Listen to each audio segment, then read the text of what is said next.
அவர்களின் மூலமாக துஆ இதைவிட ஒருபடி மேல் ஏறி நபி அவர்களுடைய இன்னும் ஒரு ஹதீஸ் ஒன்று இருக்குது.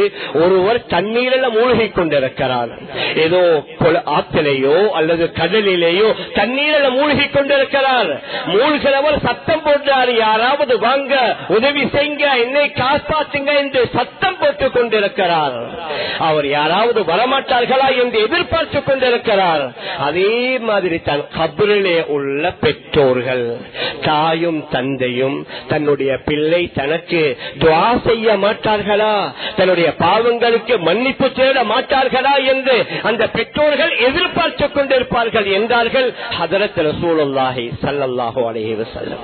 மேலான பெரியார்களே, சகோதரர்களே, நாம் எதை சொல்ல வருகிறோம் என்றால், நமக்கு கிடைத்திருக்கிற இந்த பிள்ளைகள் ஆண் பிள்ளைகளாக இருக்கலாம், பெண் பிள்ளைகளாக இருக்கலாம், அவர்களில் இந்த வகையான நல்ல குணங்களை, நல்ல பண்புகளை நாம் அவர்களுக்கு கொடுத்து அவர்களை உருவாக்கி விட்டோமா என்று நாங்கள் பார்க்கணும்.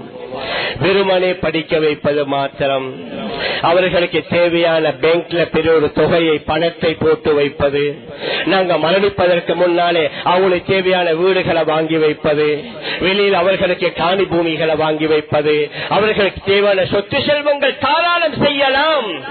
மேலான பெரியார்களே, சகோதரர்களே, ஆனால் நம்முடைய மரணத்திற்கு பின்னால இவர்களின் மூலமாக நமக்கு வந்து சேருகின்ற நல்ல அமல்கள், நல்ல சவாபுகள், நல்ல துஆக்கள், நல்ல இஸ்திக்ஃபாருக்கு தயாரானவர்களாக அவர்களை நாம் ஆக்கிவிட்டோமா என்று பார்ப்பதும் மிக முக்கியமான ஒன்று.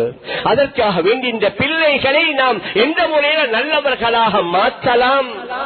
மேலான பெரியார்களே, சகோதரர்களே, சில விடயங்களை மட்டும் இன்றைய தினத்தில் நாம் பார்க்கலாம். முதலாவது, நல்ல பிள்ளையை உருவாக்குவது நம்முடைய வீட்டில் வைத்தே தவிர நாம் அனுப்புற மதரசாவிலோ பாடசாலையிலேயோ அல்ல. ஒரு பிள்ளைக்குரிய ஆக பெரிய மதரசா அவர் வளர்ற அந்த வீடு தான், அவருடைய வீட்டுடைய என்வாயன்மெண்ட், அவருடைய வீட்டுடைய சூழல். அந்த சூழல்ல தான் பிள்ளைக்கு நல்ல சூழல் கிடைக்கும். தாயும் தந்தையும் எந்த அளவுக்கு நல்லவர்களாக இருப்பார்களோ அந்த அளவுக்கு அந்த பிள்ளைக்கு நல்ல அழகான சூழல் கிடைக்கும். சிலர் சொல்லுவாங்க, என்ன செஞ்சாலும் என் மகன் சரிவாரா இல்ல, என் மகள் சரிவாரா இல்ல, நான் எத்தனையோ இடங்களுக்கு அனுப்பி பார்த்தேன், பலர்கள்ட்ட கிளாஸுக்கு அனுப்பினேன், ஆனா மாறுறாங்க இல்ல. அவர்களை முதலாவது நாம் நம்முடைய வீட்டில் வைத்து மாற்றணும். அவர்களுடைய 4வது 5வது வயதிலிருந்து சுமார் 10-12 வயது வரைக்கும் மாஷா அல்லாஹ் எதை சொன்னாலும் கேட்பார்கள். நாங்க எந்த பேச்ச பேசினாலும் எதிர்த்து பேச மாட்டாங்க. அந்த வயசில் அவர்களுக்கு கொடுக்க வேண்டியவைகளை நாங்கள் கொடுத்தோம் என்றால் இன்ஷா அல்லாஹ் அவர்கள் நல்லவர்களாக வளருவாங்க. அதற்குரிய முதலாவது என்ன? அவர்களுக்கு அல்லாஹ்வை விளங்க வைக்கணும். அவர்களுக்கு முதலாவது எங்களை படைத்து பரிபாலிக்கக்கூடிய ரப்புல் ஆலமீனாகி அல்லாஹ்வை விளங்க வைக்கணும். இந்த அல்லாஹ் எப்படிப்பட்டவன், அவனுடைய குதிரத் என்ன, அவனுடைய சக்தி என்ன, அவனுடைய வல்லமை என்ன, உலகத்தில் உள்ள அனைத்தும் அவனுக்கு கீழாத்தான் இருக்குது.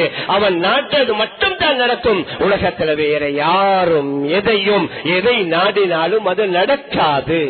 அந்த துரீத் வாலா உரீத் வலா யகூனு இல்லா மா உரீத். நீயும் நாடுகின்றாய், நானும் நாடுகின்றேன். நான் எது நாடுகின்றேனோ அது தான் நடக்கும், நீ நாடுறது நடக்காது. யஃபாலு மா யஷா. அவன் எதை நாடுவானோ அதை செய்வான். வயஹ்குமு மா யுரீத். அவன் எதை நாடுவானோ